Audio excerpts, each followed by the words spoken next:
ज्ञान सिंधु के मोती, श्री विद्या गुरु मुनिंदा। तुम आर्यो धर्म के धारी, श्री विद्या गुरु मुनिंदा। भक्ति से भक्त तुम्हारे, बस तेरे गुण को गाए। भक्ति से भक्त तुम्हारे, बस तेरे गुण को गाए। नतमस्तक तव चरणों में, श्रद्धा के सुमन चढ़ाए। बस तेरा ध्यान लगाए, सब सुर नर और मुनिंदा। तुम ज्ञान सिंधु के मोती, श्री विद्या गुरु मुनिंदा। तुम आर्यो धर्म के धारी, श्री विद्या गुरु मुनिंदा।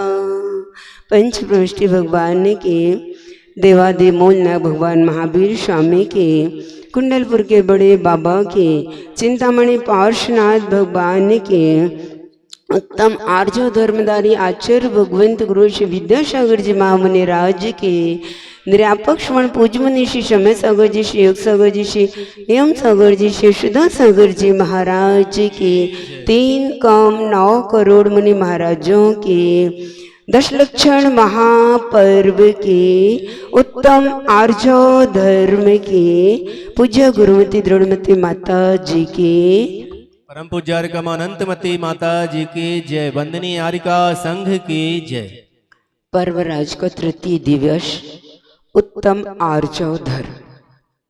योगश अवक्रता इति आर्जवम। योगों की अवक्रता यानी सीधा या सरल होना, अथवा एकाग्र होना, अथवा पारदर्शिता होना। योग यानी हमारे मन योग, हमारे वचन योग और हमारे काय योग। ये तीनों योगों में एकाग्रता होना, जो अंदर सो बाहर। ऐसा नहीं मन में कुछ और बाहर कुछ, है ना। इसमें इसको सरलता नहीं कहते। जब मन में जो इंटेंशन हमारा, वही वचनों में और वही तन से प्रवृत्ति करने में जब हम सफल होते हैं, तब हमारा आर्यो धर्म माना जाता है। और यदि इन तीनों में एकाग्रता ना हो पाए, तो उसे ही हम माया कषाय के अंतर्गत लेते हैं। अब आप प्रश्न हो सकता है मन में आपके कि सरलता से या एकाग्रता से हम क्या अर्थ लेवे, है ना।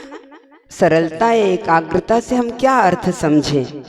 तो सरलता का अर्थ ये कि हमारी दृष्टि अपने लक्ष्य की ओर होनी चाहिए।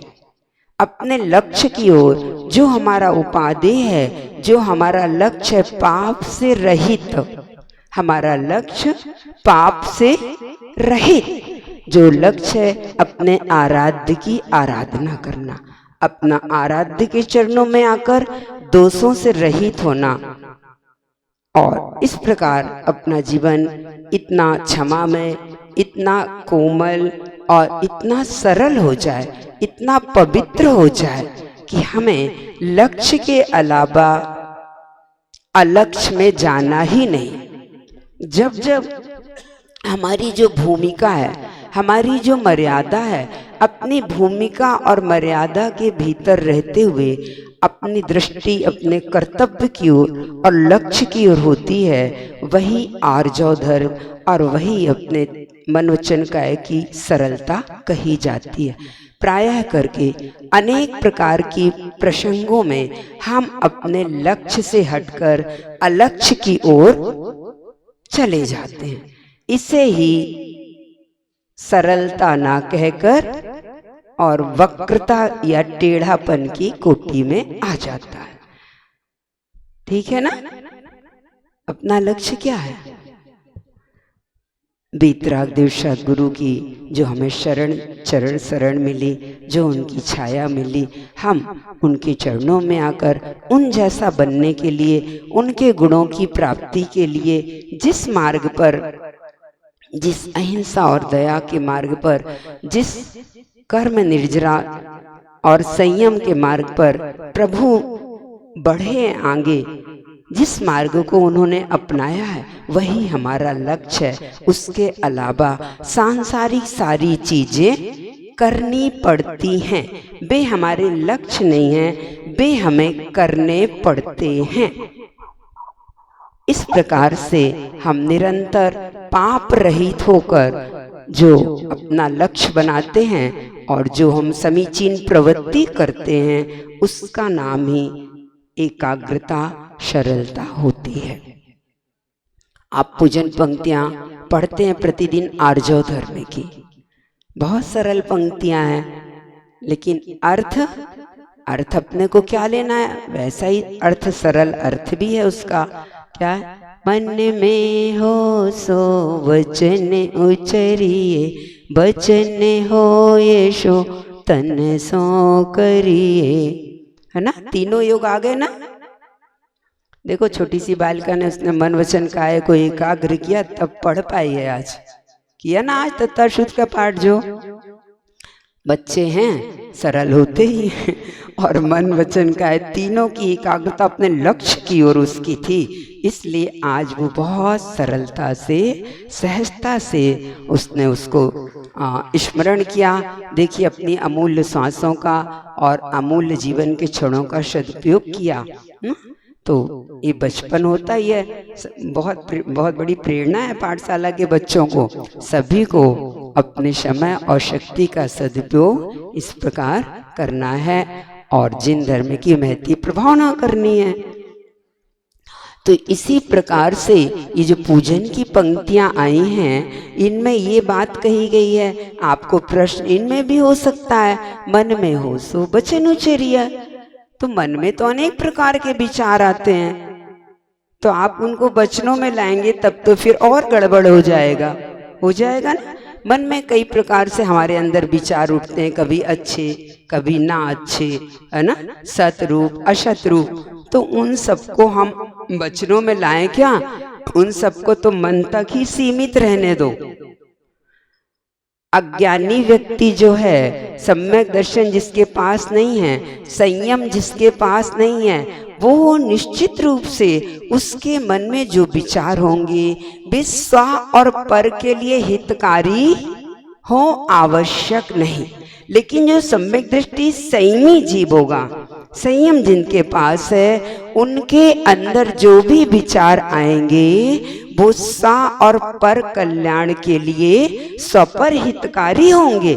इसलिए ये पंक्तियां उन संयमी के लिए, धर्मात्मा संयमी के लिए कही गई हैं कि आपके अंदर जो मन में विचार आया है, निश्चित रूप से पर के लिए भी वो हितकारी है। आप उसको अवश्य वचनों में लाइए ताकि दूसरे का भी कल्याण हो सके।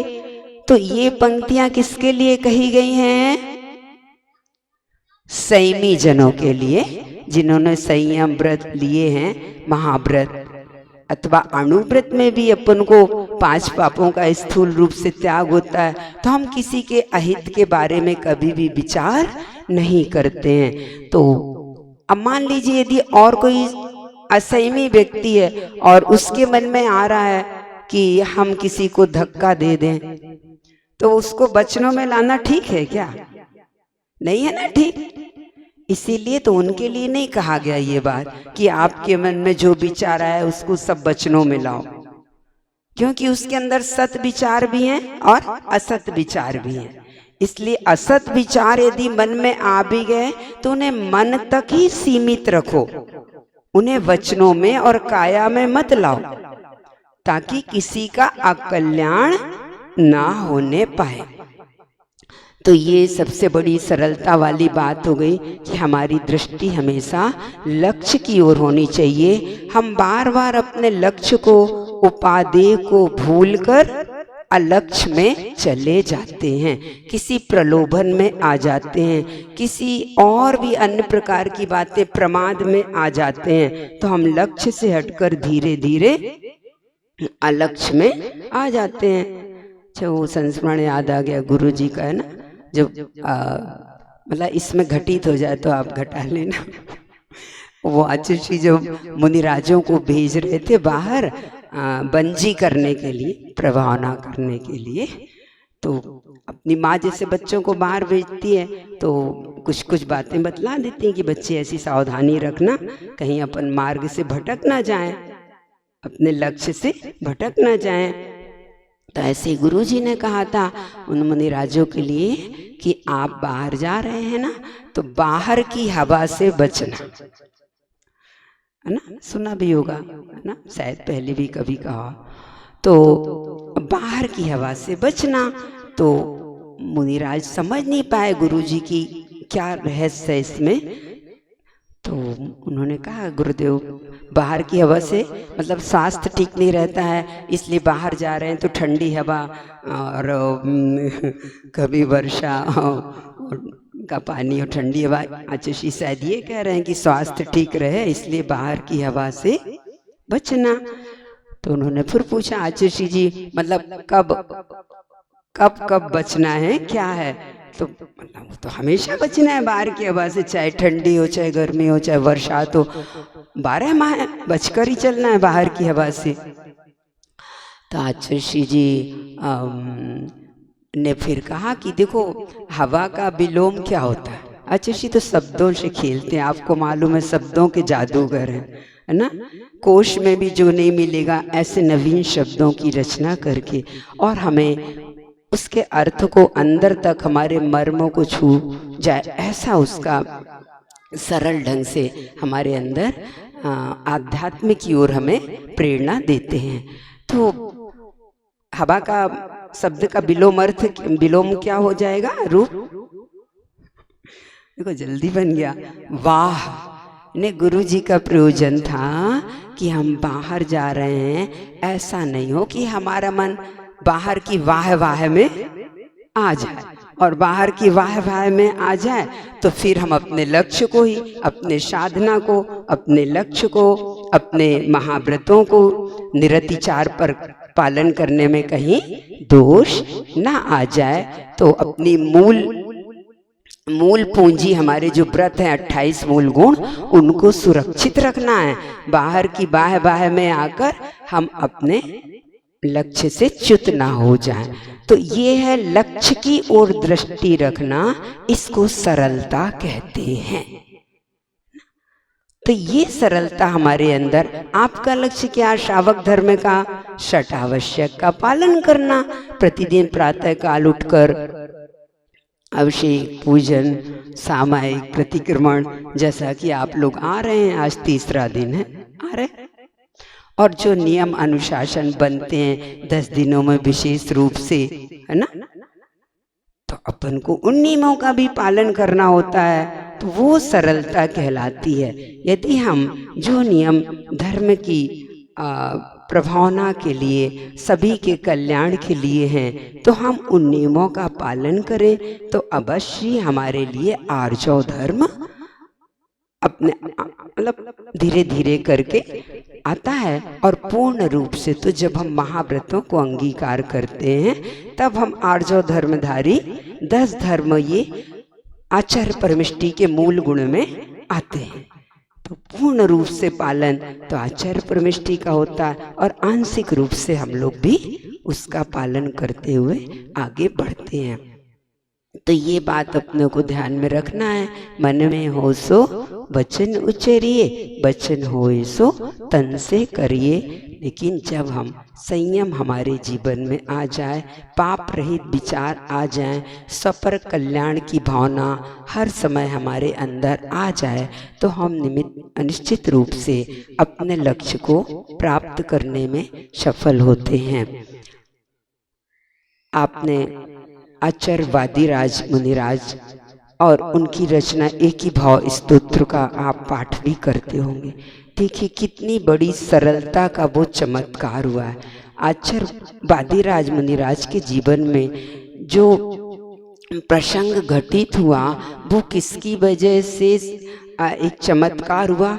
एक श्रावक की सरलता, एक श्रावक की श्रद्धा, एक श्रावक का समर्पण, श्रावक का समर्पण और सरलता ने इतना बड़ा चमत्कार कर दिया जिससे कि पूरे धर्म और संस्कृति और धर्मात्माओं की रक्षा हो गई।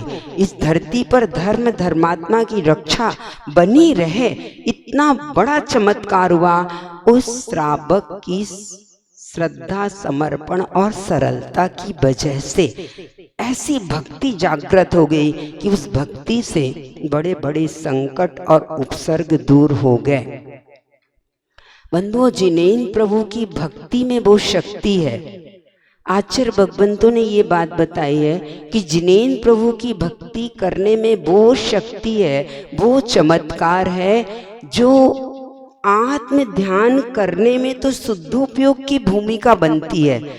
आत्म ध्यान करने से, शुद्धोपयोग से तो अपने कर्मों की निर्जरा होती है, लेकिन शुभोपयोग जिसे कहते हैं, जिनेन्द्र प्रभु पंच परमेष्ठी की भक्ति करने से तो बड़े बड़े संकट और उपसर्ग दूर हो जाते हैं। ये अंतर है। अपने आत्मा में लगे हुए कर्मों की निर्जरा करने से हमें केवल ज्ञान प्राप्त होगा, लेकिन जिनेन्द्र प्रभु की भक्ति करने से तो पूरे समस्त विश्व के जीवों की रक्षा होगी, कल्याण होगा, सबको मोक्ष मार्ग मिलेगा। इसलिए जो शुभोपयोग जिसे हम व्यवहार कहते हैं, इससे स्व और पर का कल्याण होता है, और शुद्धोपयोग जिसे हम निश्चय कहते हैं, इससे अपना ही आत्म कल्याण होता है ना। इसलिए व्यवहार, निश्चय का लक्ष्य रखकर व्यवहार की ओर हमारे कदम बढ़ने चाहिए। आचार्य जी से एक बार किसी ने ऐसा प्रश्न किया, आचार्य जी पहले निश्चय होता है कि पहले व्यवहार होता है? सम्यक दर्शन है या अथवा सम्यक चारित्र है, पहले निश्चय होता है कि व्यवहार होता है? आचार्य जी ने बहुत अच्छा उत्तर दिया। अक्सर करके अपन सब इसी मुश्किल में पड़ जाते हैं कि व्यवहार के निश्चय। तो आचार्य जी ने इसका इतना अच्छा समाधान दिया कि हमें इन दो चीजों को समझने के लिए एक तीसरी चीज भी सामने लानी पड़ेगी। जैसा कि हमने लक्ष्य बनाया अपना, हम अवश्य गुरु जी के दर्शन के लिए जाएंगे। अपने प्रथम निरापक पूज्य मुनि श्री समय सागर जी भाग्योदय विराजमान है ना। ये अपने पर्व के बीच में भी कभी हम पूज्य मुनि श्री के दर्शन के लिए, है ना, और बाद में भी जाएंगे, गुरुदेव के दर्शन और पूजन करने के लिए भी जाएंगे। ये हमारा लक्ष्य हुआ। क्या हुआ? अब इस लक्ष्य की प्राप्ति के लिए आपके अंदर प्रश्न होता है कि पहले व्यवहार करें कि निश्चय करें, क्या करें? ये जो लक्ष्य बना है, ये लक्ष्य निर्णय है आपका। क्या है? इसको हम निर्णय कहते हैं। गुरुजी ने बताया ये ना निश्चय है ना व्यवहार। मतलब निर्णय तो आपने व्यवहार की भूमिका में ही किया है, तो इसको निर्णय कहेंगे। और निर्णय के अनुरूप हम जो आगे कदम बढ़ाएंगे कि गुरुजी के पास दर्शन के लिए, बड़े महाराज के पास दर्शन के लिए जाने, हम अपने साथी मित्रों को तैयार करें, हमें अपना जो साधन तैयार करना, जिस साधन पर बैठ के जाना है, कि पद यात्रा करके जाना।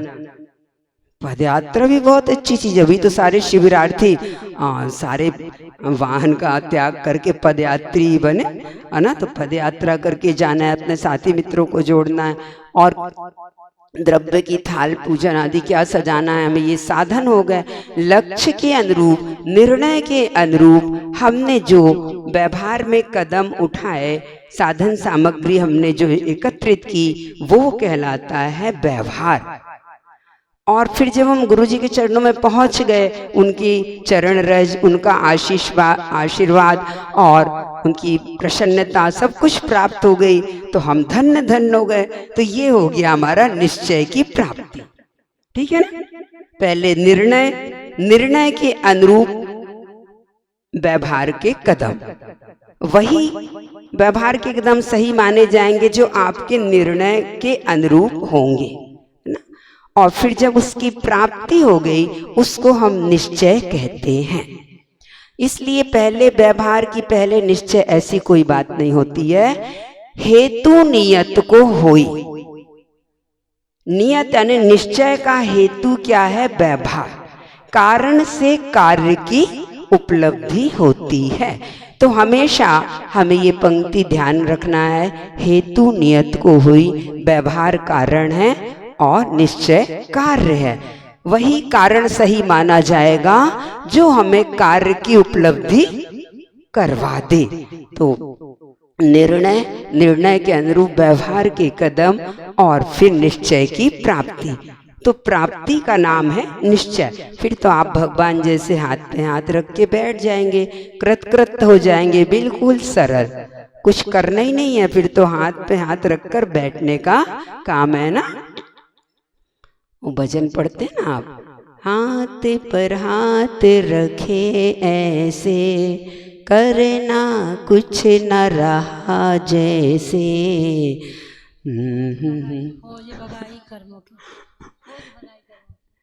देश देख दशा पद्मासन के, वीर प्रभु वीर चरण स्पर्शन की। कुछ भी नहीं श्रृंगार किए, हाथ नहीं हथियार लिए, फौज भगाई कर मन की, वीर चरण स्पर्शन की, है ना। कुछ भी श्रृंगार नहीं, वीतरागता, दिव्य सरलता जो है नैसर्गिक अपना रूप स्वरूप, और कोई श्रृंगार नहीं और कुछ करना भी नहीं, सब कुछ कृतकृत्य हो चुके, कर चुके। इसलिए निजानंद ऋषलीन, अपने आत्मा के आनंद में लीन होना, और वो कर्मों की फौज भग जाती है, तब हमें वो आनंद प्राप्त होता है। ये सब सरलता आर्जव धर्म के फलस्वरूप हम अपने आराध्य की आराधना करते हैं, और अपने आराध्य के चरणों में आकर हम अपने दोषों से बचते हैं और हम सरलता को प्राप्त करते हैं। ये मुख्य लक्ष्य हुआ करता है। तो जैसे कि बादिराज मुनिराज थे, और एक बार राजा की सभा में ये चर्चा चली कि राजन, किसी व्यक्ति ने इस प्रकार से बात उठा दी कि राजन, जैन गुरु जो होते हैं वो तो रुग्ण होते हैं। क्या? रुग्ण होते हैं।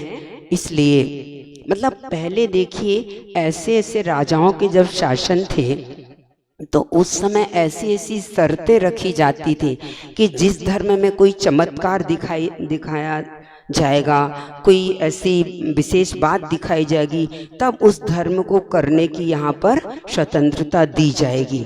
कितनी कितनी मुश्किलों से निकलते हुए जैन धर्म, वीर हिमाचल की गंगा आज अपने तक आई है।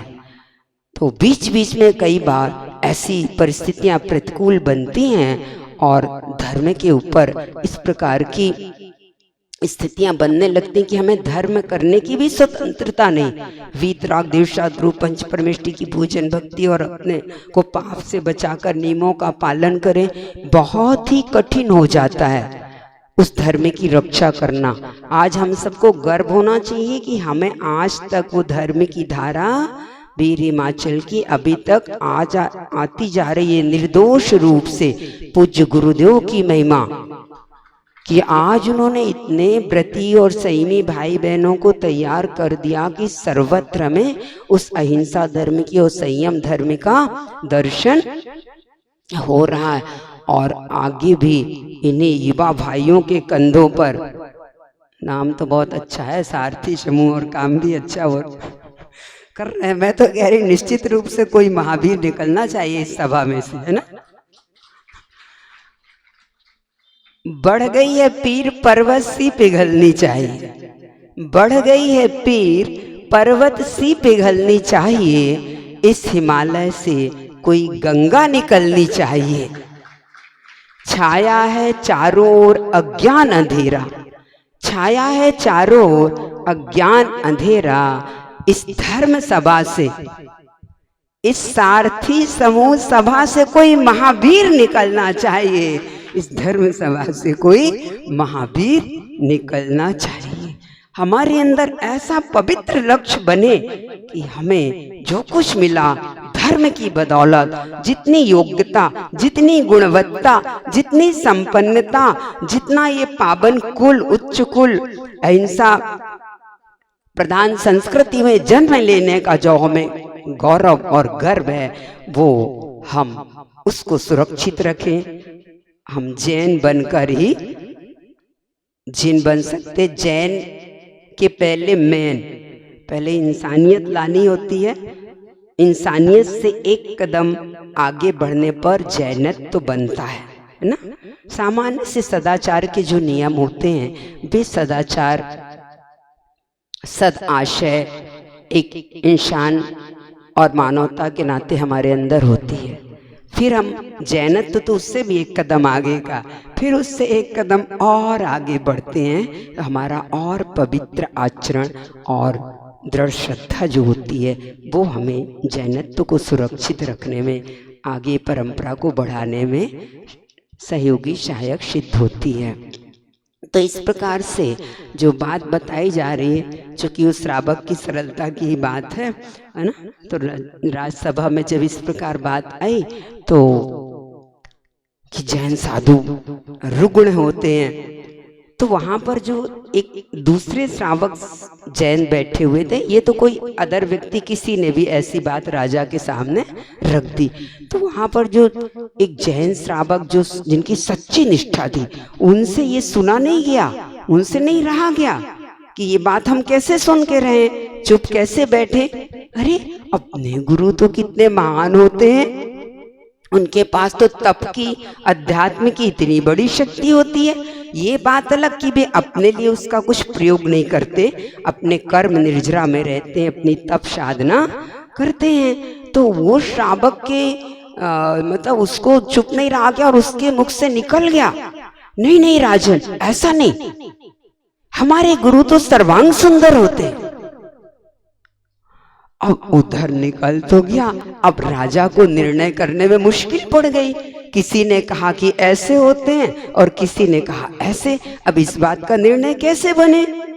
तो राजन ने, न्याय नीति वाले होते हैं, राजन ने बहुत अच्छा निर्णय दिया कि मैं इस बात का निर्णय अभी नहीं, प्रातः काल मैं स्वयं जाकर गुरु का दर्शन करूंगा और फिर इसका निर्णय करूंगा कि जैन गुरु या साधु कैसे होते हैं। और अब इस बीच जिन श्रावक के मुख से ये बात निकल गई थी, वो उन्हें लगा अब क्या करें, अब तो रक्षा होनी चाहिए, हमारी रक्षा अब तो गुरुदेव ही कर सकते हैं और धर्म और संस्कृति की भी रक्षा होनी चाहिए। बहुत बड़ा मतलब चुनौती हो गई है एक प्रकार से, है ना। तो उन्होंने जाके वादिराज मुनिराज वहाँ पर विराजमान थे, उन श्रावक ने जाकर बहुत दुखी होते हुए, मतलब उनको रोना आ रहा था और मुनिराज के चरणों में अपनी भावना निवेदित की, हे भगवान मेरे से एक गलती हो गई, लेकिन मैं आपसे नहीं छिपा रहा हूँ। दुनिया के सामने तो गलती हुई, लेकिन मैं गुरु के सामने उस गलती को नहीं छिपाऊंगा। अपने से बड़े माँ पिता के सामने, मतलब कभी गलती हो भी तो ऐसी हो कि हम अपने बड़ों से, माँ पिता से और अपने गुरु से कहने में संकोच ना करें। क्यों? बड़ों से कहने से क्या लाभ है? हमारी सुरक्षा रहेगी, वे हमें संभाल लेंगे। कोई ऐसी परिस्थिति या कुछ बनेगी तो वे उस गलती से हमें बचा लेंगे, संभाल लेंगे। इसलिए अपने बड़ों से अपनी बात को कहने में कभी नहीं छुपाना चाहिए। और दुनिया के सामने यदि हमें अपने धर्म, धर्मात्मा और धर्मायतनों की रक्षा के लिए, अपनी संस्कृति, अहिंसा संस्कृति की रक्षा के लिए कभी कुछ छल या झूठ का सहारा लेना पड़ा तो वो छल या झूठ में नहीं आएगा। क्यों नहीं आएगा? उससे किसी का अहित नहीं हो रहा है। इंटेंशन सही है, हमारा इंटेंशन हित का होना चाहिए। हमारे कुछ बोलने से, कहने से हमारा भी हित और सबका हित है, तो वो सरलता है। और यदि किसी का अहित, तो वो ठीक बात नहीं। तो इस कारण से दुनिया के सामने यदि उन श्रावक के मुख से ये बात निकल भी गई कि नहीं राजन, ऐसा नहीं, ऐसे नहीं होते जैन गुरु, तो इसमें किसी का अहित तो नहीं है, तो उसे हम कोई छल या कपट मानेंगे क्या? फिर भी मान लीजिए दुनिया की जो परिभाषा रहती, आंखों देखी बात, आंखों देखी बात भी जरूरी नहीं सच हो, कान सुनी बात भी जरूरी नहीं सच। क्यों? ये सब सुनना और देखना हमारे इंटेंशन पर निर्भर करता है, हम किस अभिप्राय से कह रहे हैं इस बात को, अथवा हमने जो देखा है सामने वाला जो कार्य कर रहा था वो किस अभिप्राय से कर रहा था, और हम उसके अभिप्राय को तो समझे नहीं, हमने मात्र उसकी क्रिया को देख लिया और क्रिया को देखकर हम कुछ भी सोचने लगे। इसलिए जरूरी नहीं कि आंखों देखी बात और कान सुनी बात सत्य हो। उसका अभिप्राय यदि अहिंसक है तो वो क्रिया बाद की बात है, वो क्रिया महत्व नहीं रखती, हमारा अभिप्राय सच्चा होना चाहिए। रामचंद्र जी यदि युद्ध कर रहे हैं सीता की रक्षा के लिए, तो आप उनको क्या कहोगे? युद्ध कर रहे हैं तो हिंसा कर रहे हैं क्या? वो तो धर्म की रक्षा कर रहे हैं। तो आप क्रिया को देखकर बस अभिप्राय को नहीं समझ सकते है ना, कि युद्ध कर रहे हैं तो मैं कहूं कि रामचंद्र जी पाप कर रहे हैं, ऐसा तो नहीं। इसलिए उनका अभिप्राय अच्छा था ना, धर्म और धर्मात्मा की रक्षा करना। इसलिए वो क्रिया, आंखों से देखी क्रिया मात्र अभिप्राय को समझे बिना हम उसे सत्य नहीं कह सकते। ये चारों धर्म में सत्य की ओर आगे लेकर चल रहे हैं, इसलिए बीच में सत्य की रक्षा के लिए ही चारों धर्म, क्षमा धर्म, मार्दव धर्म, आर्जव धर्म और शौच धर्म। और सत्य तभी आएगा जब ये चारों कसाएं जितने जितने अंशों में घटती जाएंगी, कम होती जाएंगी, उतने उतने अंशों में हम सत्य को प्राप्त करेंगे। इसलिए सत्य कहो, श्रद्धा कहो, सम्यक दर्शन कहो, एक ही बात है। उस श्रावक की जो श्रद्धा थी, उसकी जो सरलता थी, उसने अपने गुरु की कोई भी अवहेलना को सुन नहीं पाया। इसलिए उसके मुख से निकल भी गया कि नहीं राजन, मेरे गुरु ऐसे नहीं होते सर्वांग सुंदर। तो इसमें कोई झूठ है क्या? कोई छल कपट है क्या? फिर भी आप मानो दुनिया की परिभाषा में, दुनिया के सामान्य लोग जो मानकर चलते हैं, तो जाकर उसने मुनिराज से निवेदन किया, हे भगवान, अब आप ही हमारी रक्षा कर सकते हैं। मुझे मालूम है कि आप बीतरागी हैं, आप निरीह हैं, आपको अपने शरीर के प्रति भी मोह नहीं है, इतना निर्मोही हैं आप, और आपकी तप और साधना के फलस्वरूप आपके पास बड़ी बड़ी रिद्धियां भी हैं, लेकिन आप उन रिद्धियों का प्रयोग नहीं करेंगे और ना करते हैं अपने कष्ट को दूर करने के लिए, ये बात भी मुझे मालूम है। श्रावक निवेदन कर रहा है, आप चाहें तो ये कष्ट आपका एक पल में दूर हो जाए, ये रोग, लेकिन आप नहीं करते, आपका वो लक्ष्य नहीं है, आप तो इतने निर्मोही हैं, बीतरागी हैं। तो इस प्रकार से अनेक प्रकार से अनुनय विनय करके, और भगवान मेरे से गलती तो अवश्य हुई है, लेकिन मैं वह गलती आपके सामने नहीं छुपाऊंगा, आपके चरणों में मैंने कह दी, अब आप रक्षा करो धर्म की, संस्कृति की। इस प्रकार से उसने निवेदन किया।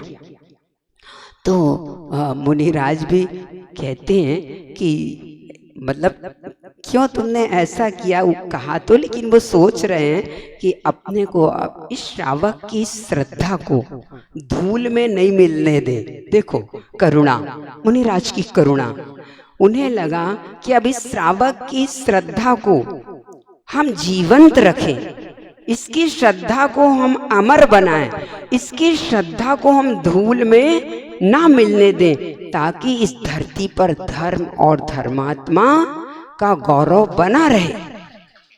उन्हें अपने से प्रयोजन नहीं था कि मैं रोग से मुक्त हो जाऊं या कष्ट से मुक्त हो जाऊं, उन्हें ये था इस धरती में धर्म और धर्मात्मा की प्रभावना निरंतर बनी रहे, नहीं तो ये धरती में पाप का, असत्य का साम्राज्य हो जाएगा।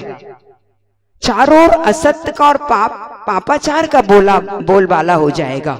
इसलिए अपन को करना है कुछ। और उन्होंने उस श्रावक की श्रद्धा को ध्यान में रखते हुए, धर्म और संस्कृति की रक्षा को ध्यान में रखते हुए, और उस रात्रि जिनेन्द्र प्रभु आदिनाथ भगवान, आदि ब्रह्मा आदिनाथ भगवान की स्तुति और भक्ति करने का लक्ष्य बनाया।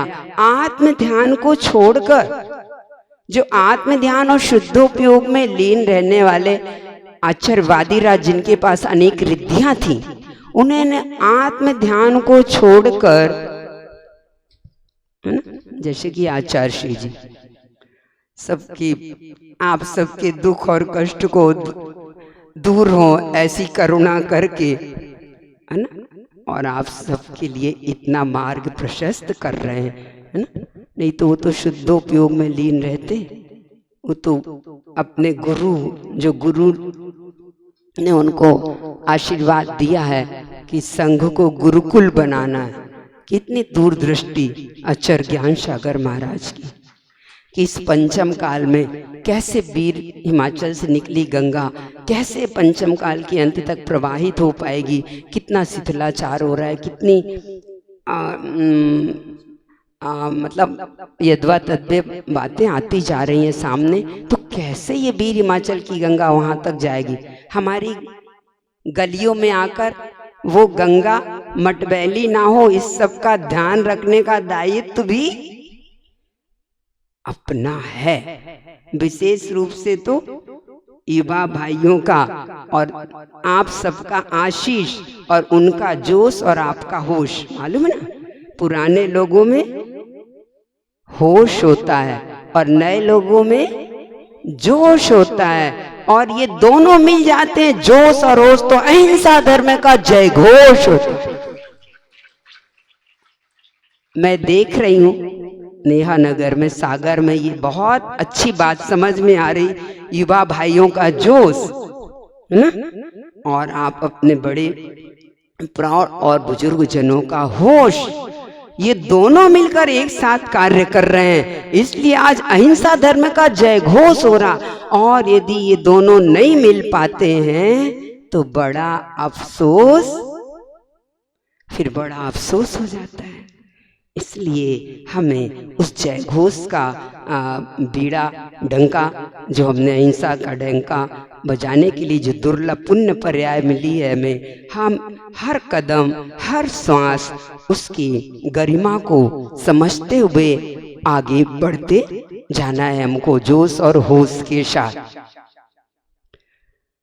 तो ये ऐसा ही हुआ। फिर जाकर वादिराज आचार्य देव ने उस रात्रि में आदि ब्रह्मा की भक्ति करना प्रारंभ की, और जैसे उनने भक्ति प्रारंभ की तो एक ही भाव स्तोत्र की रचना हो गई। वो एक ही भाव स्तोत्र का किस नंबर का वो पद है जिसको पढ़ते समय ये सारा रोग और कष्ट दूर हो गया, है ना।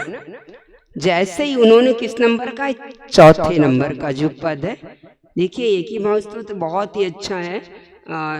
जैसे भक्तामर स्तोत्र जी, कल्याण स्तोत्र जी बताते, से एक ही भाव स्तोत्र के व्रत भी होते हैं और विधान भी होते हैं, है ना। ये भी अवश्य अपन कर सकते हैं। तो जैसे ही ये वाला छंद पढ़ा गया, प्रागे बेह त्रिदिवहवना देशता भव्य पुण्यात् पृथ्वी चक्रम कनकमयतां देवनिन्नेतयेदं ध्यानतारं मम रुचिकरं शान्तगेहं प्रविष्टस् तत्किं चित्रं जिनवपुरिदं यत्सुवर्णीकरोषि। क्या भाव इसका? आचार्य देव कह रहा है, हे भगवान, आपके इस धरती पर जन्म लेने के पहले ही तीर्थंकर भगवान, जो तीर्थंकर की सत्ता को लेकर, पुण्य प्रकृति को लेकर जो धरती पर जन्म लेते जो महान आत्माएं, तो उनके लिए कि हे तीर्थंकर प्रभु, आपके इस धरती पर जन्म लेने के पहले ये धरती स्वर्णमयी हो गई। कैसे? तीर्थंकर भगवान गर्भ में आते हैं 9 महीने वो, और उनके गर्भ में आने के 6 महीने पहले से देवों के द्वारा रत्न वृष्टि होने लगती है। 15 माह पहले से रत्न वृष्टि हो रही है। तो ये पूरी धरती एक सुख साधन से और समृद्ध हो जाती है। किसी को किसी प्रकार की कोई कमी नहीं, कोई अभाव नहीं, सबका जीवन सुखमय और शांति से भर जाता है। तो हे भगवान, आपके जन्म लेने के पहले ये धरती स्वर्णमयी हो गई, तो फिर यदि मेरे हृदय वेदी में आप ध्यान रूपी दरवाजे से, ध्यान रूपी द्वार से, यदि आप मेरे हृदय वेदी में विराजमान हैं, तो ये शरीर यदि स्वर्णमय हो जाए तो क्या आश्चर्य। क्या उन्हें शरीर से कोई प्रयोजन नहीं था, लेकिन धर्म और संस्कृति की रक्षा की बात आ गई थी सामने। राजन के राजन को निर्णय लेना था ना, तो इसलिए उन्होंने ये जैसा ही 4 नंबर का श्लोक पढ़ा, तो उनका इस हृदय वेदी में विराजमान आप, जब पूरा नगर अयोध्या ही स्वर्णमय हो गई, तो ये शरीर स्वर्णमय हो जाए तो इसमें क्या आश्चर्य, आप हमारे अंदर विराजमान है। और ऐसा चमत्कार हुआ, जैसे जैसे आचार्य देव उन 21 स्तुति के संस्कृत श्लोकों की रचना उनके अंदर से निकलते गए, वो वचन, पावन वचन, भक्ति के वचन, वैसे वैसे उनका वह रोग दूर होता गया, दूर होते गया। लेकिन फिर भी एक इस कनिष्ठा में, छोटी उंगली कनिष्ठा में थोड़ा सा उसका निशान शेष रखा था, ताकि सामने वाले को विश्वास हो सके। नहीं तो कोई ऐसा राजा सुबह देखने आए और वो सोच ले शायद ये दूसरे मुनि राजा आकर बैठ गए इधर, इसलिए कनिष्ठा में थोड़ा सा वह रोग शेष रह गया, रखा गया उसको शेष। और राजा ने जब प्रातःकाल आए और देखा कि ये तो दिगंबर गुरु कितनी निर्विकार वीतराग छवि, कैसे रोम रोम से एक वीतरागता टपक रही है, कोई कषाय नहीं, निष्कषाय निर्विकारता, बच्चों जैसी सरलता, सहजता और अपने संकल्प में दृढ़। तो उनका मन बहुत गदगद हुआ और फिर मतलब देखकर राजन बहुत प्रभावित हुए। फिर ये बात आई सामने की, कई दूसरे मुनिराज तो आके नहीं बैठ गए, तो कहा नहीं राजन देखिए, अभी भी ये अंगुली में ये कुछ उसका शेष अंश है ना। और कहते हैं राजा का मस्तक नतमस्तक हो गया राजा, और धन्य धन अहिंसा धर्म की जयकार हो गई ना। उत्तम आर्जव धर्म की आचार्य गुरु विद्यासागर जी महाराज की, आचार्य वादिराज मुनिराज की, ऐसा जय जयकार, अहिंसा धर्म का जय जयकार हो गया। राजन इतना प्रभावित हो गया और उसने भी जैन धर्म स्वीकार कर लिया। यदि एक राजा, एक बड़ा व्यक्तित्व जिस चीज को स्वीकार कर लेता है तो पूरी प्रजा भी समर्पित हो जाती है। तो इस प्रकार से जैन धर्म की ऐसी महती प्रभावना हुई। वो किसकी वजह से? एक श्रावक की सरलता और श्रद्धा समर्पण का ये परिणाम हुआ कि वो जिन धर्म की महती प्रभावना हुई, धर्म और धर्मात्मा, धर्म और संस्कृति की रक्षा हुई। तो हमारे अंदर ऐसी दृढ़ श्रद्धा होनी चाहिए कि हमारा जीवन का प्रत्येक क्षण और हमारी प्रत्येक श्वास धर्म की रक्षा के लिए ही है। और इतना बड़ा चमत्कार, इतनी बड़ी साधना जो कुछ भी हुई, उस आर्जव धर्म की, उस श्रावक की सरलता और श्रद्धा समर्पण की वजह से ये भक्ति का कार्य प्रारंभ हुआ और उसका चमत्कार हुआ। इसीलिए तो आपने अभी मंगलाचरण में सुना, भक्ति से भक्त तुम्हारे बस तेरे गुण को गाए, नतमस्तक तव चरणों में श्रद्धा के सुमन चढ़ाए, बस तेरा ध्यान लगाए। सब शुर नर और मुनिंदा, कर चिंता दूर हमारी। काटो भव भव के फंदा, तुम ज्ञान तुम बाहुबली जिनंदा। और माता देवी सुनंदा।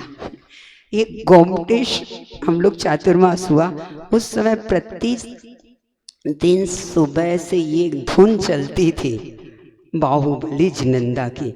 भट्टारक जी वहाँ पर ये बहुत ही अच्छी इस धुन को, और वो सुनते सुनते बहुत अच्छी लगी। और अपने तुम शरद पूनम के चंदा बन गया वो, है ना। तुम शरद पूनम के चंदा, ओ माँ श्रीमती के नंदा। तुम ज्ञान सिंधु के मोती, श्री विद्या गुरु मुनिंदा।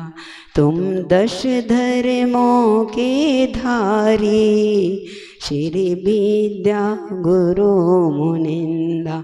तुम 5 परम पद धारी, श्री विद्या गुरु मुनिंदा। कोई पार नहीं, गुरु जी के गुण अपरंपार। अपन और गुण उनके जोड़ते जाओ, ऐसे ज्ञान सिंधु के वे मोती हैं ना।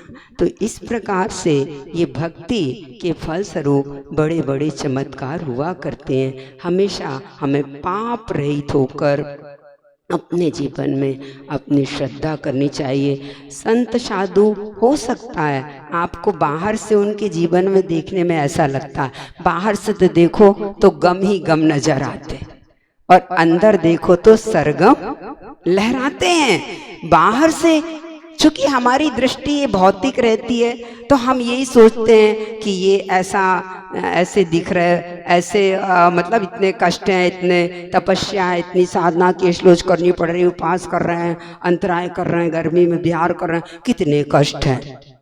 अरे अंदर तो देखो उनके कैसी हरियाली और संगीत, आत्मा का संगीत चल रहा है, आनंद निचानंद का, है ना। हाँ, इसलिए बाहर भले ही देखने में लगता है कि ये बाहर से देखो तो गम ही गम नजर आते, अंदर देखो तो सरगम लहराते हैं। ऐसा वो आनंद का अंदर वातावरण रहता है। संत के जीवन में हमेशा बसंत रहता है, गुरुदेव कह रहे, संत के जीवन में हमेशा बसंत रहता है, हमेशा हरा भरा, हमेशा आत्मगुणों का एक आनंद रहता है। बाहर की सारी चीजें फीकी पड़ जाती हैं।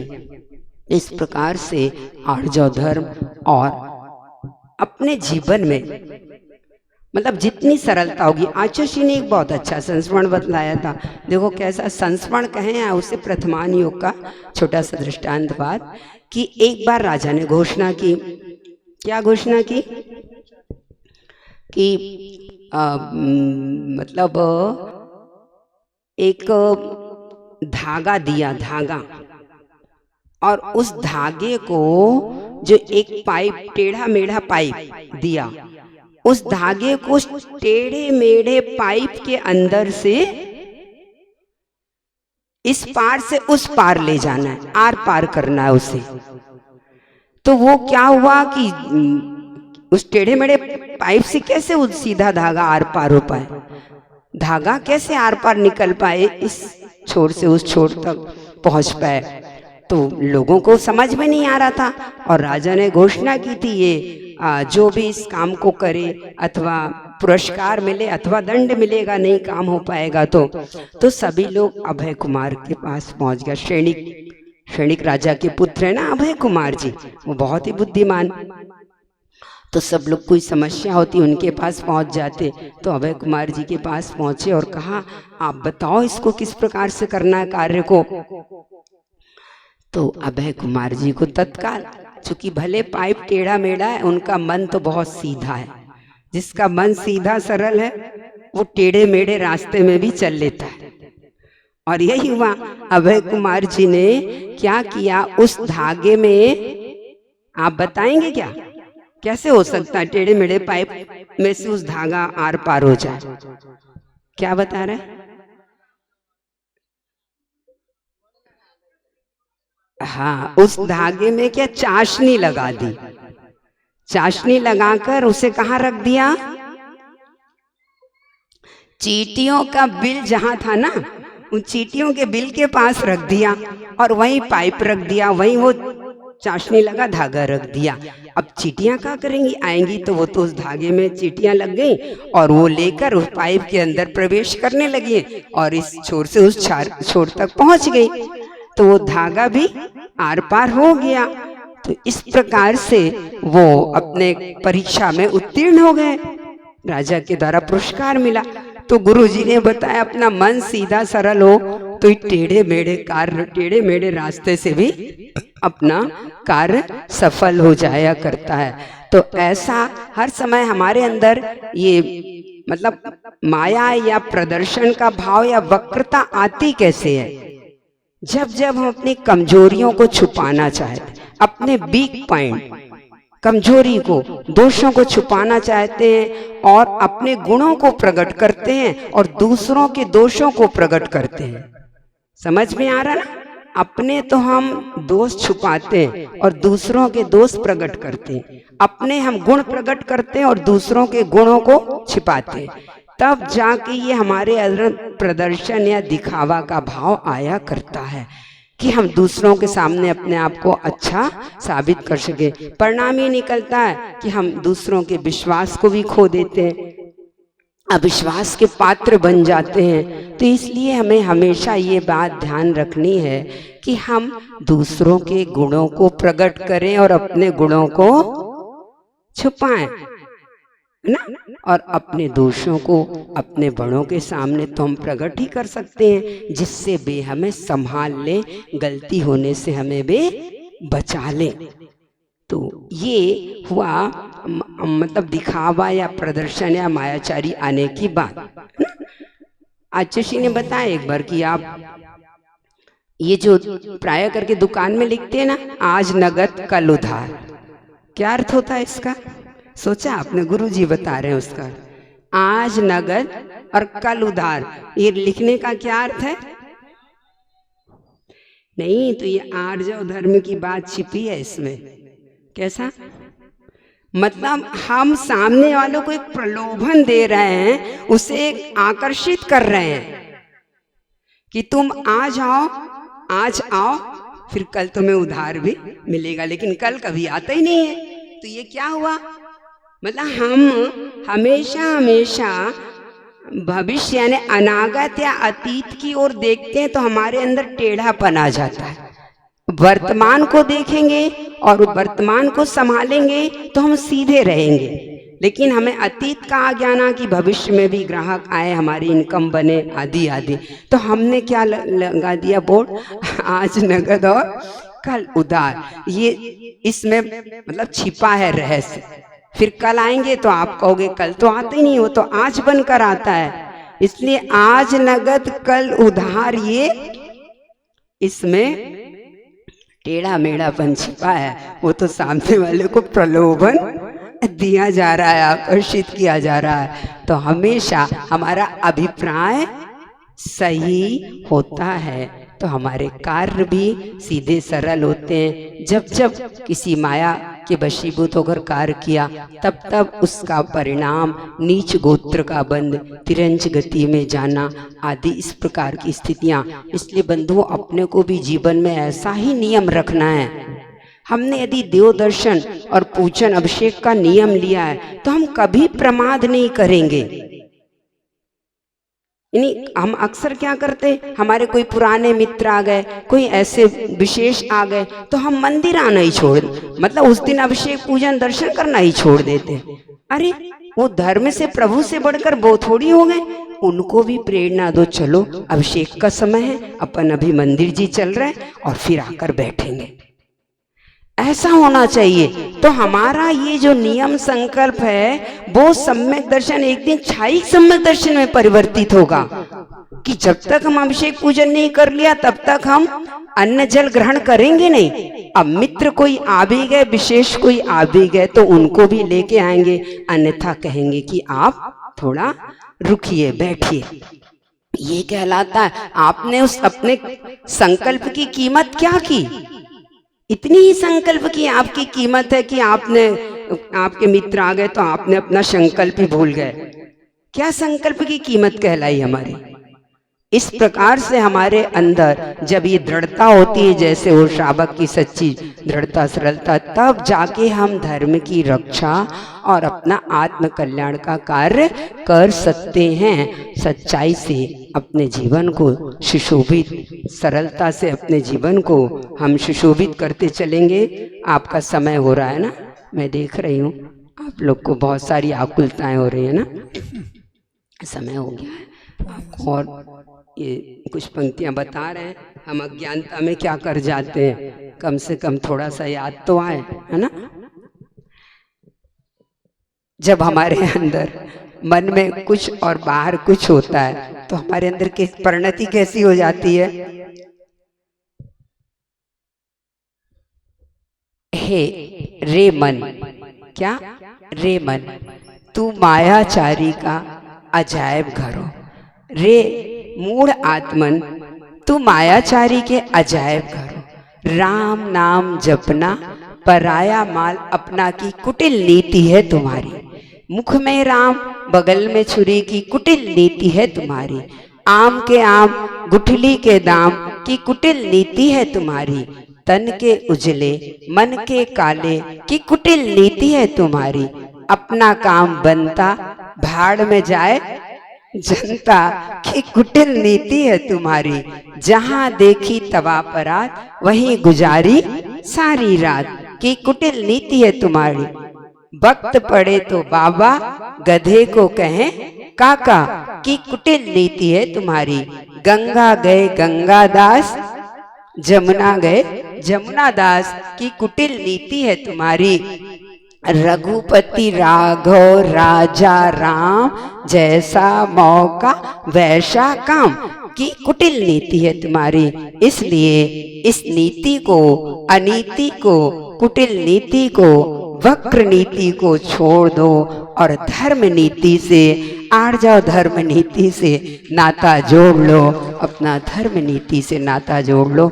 आप लोग के नहीं, सागर नया नगर वालों के लिए नहीं बता रहे, ये तो उन लोगों की बात है जो धर्म की शरण तक आ ही नहीं पा रहे हैं, धर्म की शरण में आ नहीं पा रहे हैं। उनके अंदर अज्ञानता की दशा में कैसी कैसी स्थितियां ये प्राणी अज्ञान के वशीभूत होकर कर लेता है। तो हे भगवान, हमें इतनी शक्ति दो। मेरी श्रद्धा भक्ति समर्पण, मेरा तन मन और जीवन, मेरे हृदय का हर स्पंदन, मेरी आयु का हर क्षण क्षण बस आपके चरणों में है अर्पण। बस आपके चरणों में अर्पण। आपके चरणों में आकर हमारे सारे दोष, हमारे सारे पाप दूर होवे। ऐसी हमें शक्ति और पवित्रता और सरलता प्रदान करें। बोले उत्तम आर्य धर्मधारी आचार्य भगवंत गुरु श्री विद्यासागर जी महाराज की, उत्तम आर्य धर्म की जय।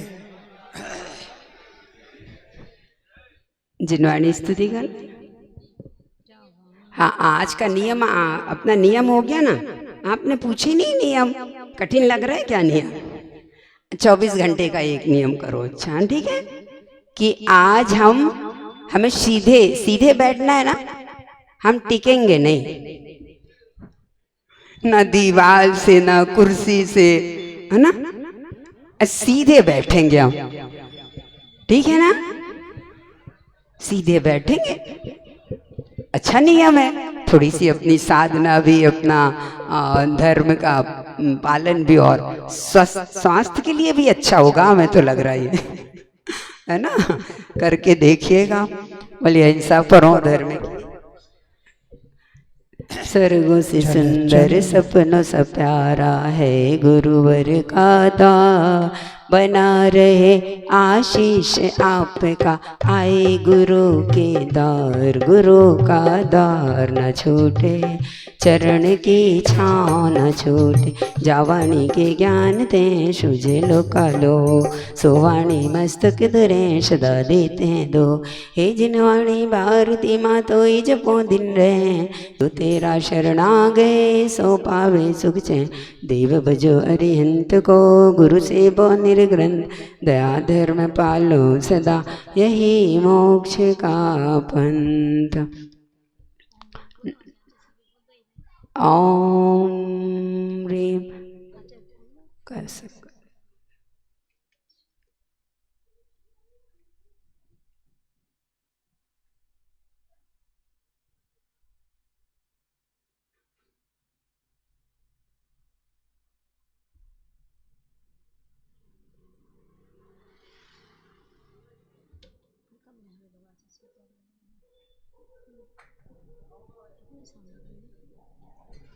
जल चंदन अक्षत फूल चरोवर, दीप धूप अति फल लावे, पूजा को ठानत सो तुम जानत, सो नर ध्यानत सुख पावे, तीर्थंकर की ध्वनि गण धरने, सुनि अंग रचे चुनि ज्ञान मई, सो जिन वरवाणी शिव सुखदानी, त्रिभुवन मानी पूज भई। ओम ह्रीं सृजन को दो सरस्वती देवी अनर्पद प्राप्त निरूपामिति।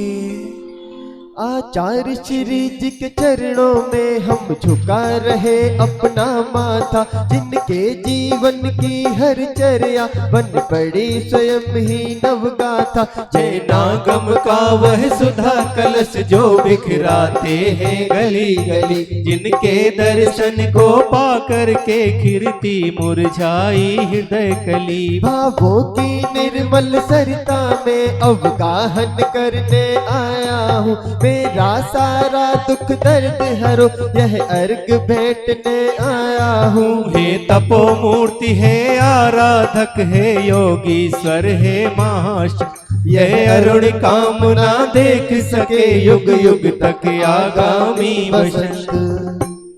ओम ह्रीं उत्तमार्जो धर्मधारी पूर्णायु में विराजमान आचार्य भगवंत गुरु श्री विद्यासागर जिम्निन्द्रभ्यो अनर्घ पद प्राप्त अर्घ्य नमोस्तु गुरुदेव, नमोस्तु नमोस्तु नमोस्तु। अब आप लोग पूजन कर लीजिए। वंदामी माता जी, वंदामी वंदामी। चलिए 16 कारण पूजन निकालें। जय बोली 16 कारण महापूजन की जय।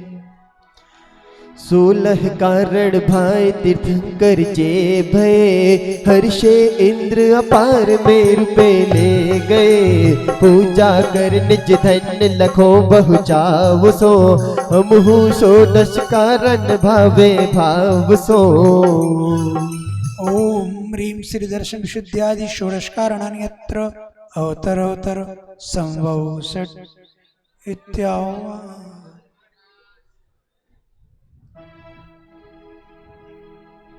नितिन पुजारी द्रव्य भिजवा दो सब जगह।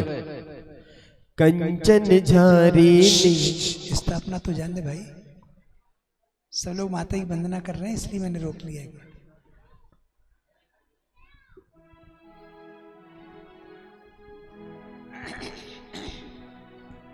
नितिन पुजारी जी द्रव्य सामग्री ले आओ आगे सभी जगह। ओम ह्रीं श्री दर्शन शुद्ध्यादि षोडश कारणानि यत्र अवतरोत्तर संभव षट् इत्याह्वानम्। ओम ह्रीं श्री दर्शन शुद्ध्यादि षोडश कारणानि यत्र तिष्ठ तिष्ठ ठठ स्था। ओम ह्रीं श्री दर्शन शुद्ध्यादि षोडश कारणानि यत्र मम सन्नितो भव भव षट् सन्निधिकरणम्। कंचन झारी निर्मल नीर, पूजो जिनवर गुण गंभीर, परम गुरु हो जय जय नाथ परम गुरु हो। दर्श विशोधि भावना भाई, 16 तीर्थंकर पद दाय।